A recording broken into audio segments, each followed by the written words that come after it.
नमस्कार आदाब, मैं मोहम्मद अफजल और आप देख रहे हैं इंडिया लाइव टीवी 24। आइए रुक करते हैं आज की ताजा खबरों पर। देश भर में कोविड-19 ट्रायल अब शुरू हो चुका है। उत्तराखंड प्रदेश में भी कोविड-19 वैक्सीन के ट्रायल रन का दूसरा चरण शुरू हो चुका है। लेकिन वहीं कोरोना की वैक्सीन बाजार में आते ही तरह तरह की अफवाहों का बाजार भी गर्म हो रहा है, जिसमें मुस्लिम समुदाय के लोगों को कोई भी वैक्सीन न लगाए जाने की अफवाह फैलाई जा रही है। वहीं इन अफवाहों पर मुस्लिम धर्म गुरुओं ने इन बातों को अफवाह करार दिया है। उन्होंने कहा कि वैक्सीन को लेकर दारुल उलूम देवबंद से कोई भी फतवा जारी नहीं हुआ। ऐसी अफवाह फैलाकर केवल लोगों को भ्रमित किया जा रहा है। कोविड वैक्सीन को लेकर धर्म गुरु शहर काजी मुफ्ती मासूम कासमी ने कहा कि मुस्लिम धर्म गुरुओं ने इस वैक्सीन पर कोई भी टिप्पणी नहीं की है।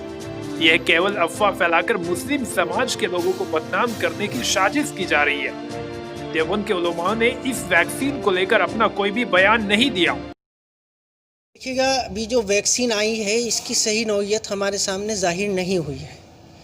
पिछले दिनों कुछ अफवाह भी फैलाई गई थी कि दारुल उलूम ने जो है इसके ऊपर नाजायज़ होने का और हराम होने का फतवा लगाया है।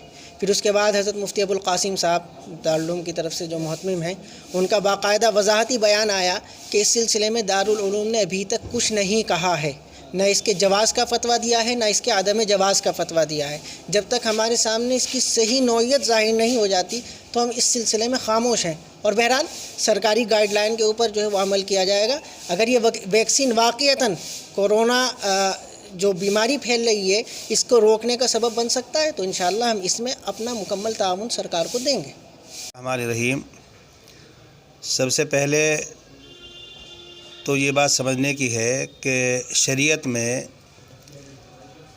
असल चीज़ों के अंदर इबाहत है और जायज़ होना है, और जब तक किसी चीज़ की हुर्मत पर हराम होने पर कोई दलील हमारे पास नहीं होती तब तक शरीयत उस चीज़ को हराम करार नहीं देती।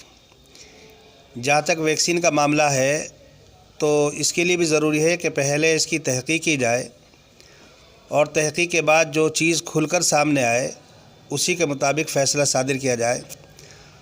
अगर तहक़ीक़ से ये बात मालूम हो जाती है कि इसके अंदर किसी हराम जानवर की चर्बी शामिल की गई है तो फिर तो वाक़ईतन मुसलमानों के लिए इसका इस्तेमाल काबिल गौर है, नहीं करना चाहिए।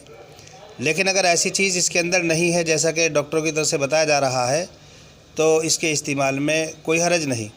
यही वजह है कि दारुल उलूम देवबंद की तरफ से अब तक इस सिलसिले में कोई फतवा सादिर नहीं किया गया, और दारुल उलूम देवबंद की तरफ से ना तो ये कहा जा रहा है कि आप इसको इस्तेमाल करें, और ना ही ये कहा जा रहा है कि जो इस्तेमाल कर रहा है कि उसको मजबूर किया जाए। इख्तियार दे दिया गया कि जब तक किसी चीज़ की तहक़ीक़ ना हो, इस्तेमाल करना चाहता है इस्तेमाल कर सकता है, और इस्तेमाल नहीं करना चाहता तो उसको मजबूर नहीं किया जा सकता है।